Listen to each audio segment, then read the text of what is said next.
We're contrasting negative and complaining with really just being honest and vulnerable. What's the difference between being just negative versus talking about pain in an authentic, honest way? What do we do with the general societal pressure that we should always be positive and look together? And how does that actually affect relationships? Is it possible that by being authentic, not negative, but honest about difficult situations can actually bring us closer together instead of pretending to be okay and have everything all together? It's best to just start with examples. So negative sounds like this. No one likes me. Nothing ever goes my way. This vacation sucked. Everything he does annoys me, or he's just annoying, or oh my gosh. It's just finding this kind of over-exaggerated lens for the situation.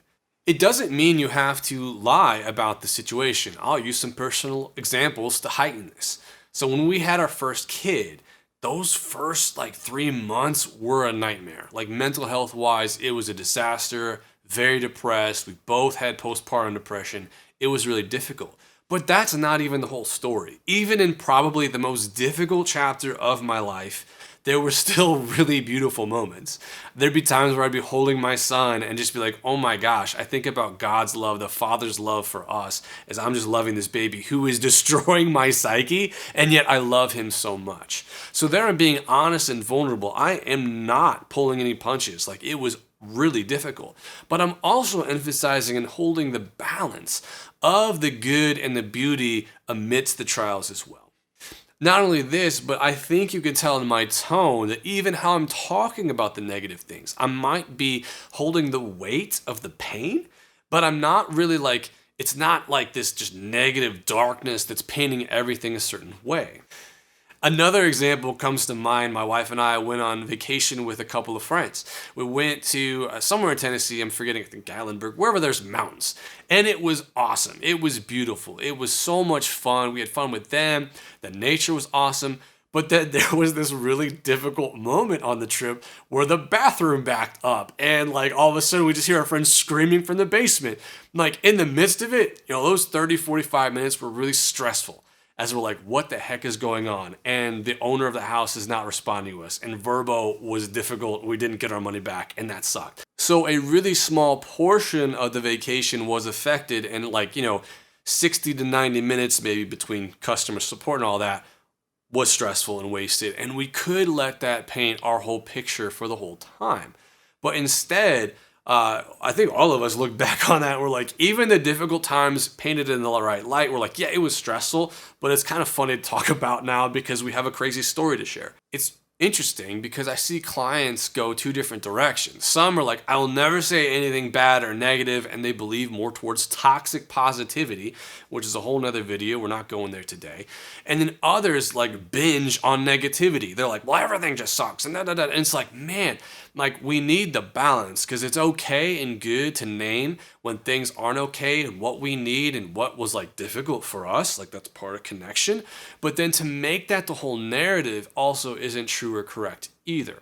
Flip side, if we're only trying to name everything that's positive, that's really disconnecting. It's really hard to build a relationship with someone that I don't feel like they ever have difficulty in their life. I remember my best friend now, before we shared, and this goes for both of us, but before we really shared about our struggles, it was well, can I trust you?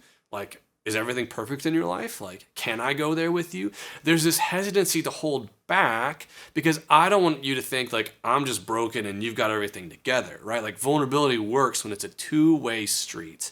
And we know that we can be human and broken, the other person can be human and broken, and still be accepted in the process. I believe social media has had a heightened impact on this way of thinking because we've learned that generally positive posts and really awesome things are going to get the most likes because people are generally using social media to check out and detach and numb themselves. So they're not wanting to deal with their emotions. They're not wanting to face real things.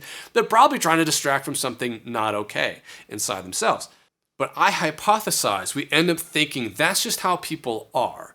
And this really mechanical, fake, airbrushed, Photoshop BS that we see as social media actually affects the way that then we interact with people in day-to-day life, because we've forgotten the difference between true connection versus false connection on social media. So more examples on expressing honest, vulnerable emotion as opposed to negativity would go like this. Man, I was at my favorite restaurant and the meal was not nearly as good as it usually is. I was disappointed in that, but man, I also had a great time with the friends. The meal sucked, but the company was really great. And some of this might even be internal dialogue, like in this example. Man, when I usually meet with my friend or I'm talking with a spouse, I usually feel really connected. Man, this time I just felt really distant and like I was disappointed. I was hoping to feel more connection that time. Maybe we were distracted, maybe they were distracted, but I longed for more, and I hope next time we can reconnect in a different way. Perspective is huge. I can think of many examples where just in the counseling room, all of a sudden there's a perspective shift and something that seemed just awful or way too difficult or impossible. It's like, oh, like counseling itself is difficult and challenging and like takes a lot of work. But just like working out physically, like there are real gains to it. You feel stronger, you feel more content. There's a balance. There's hardship, but there's also reward to it.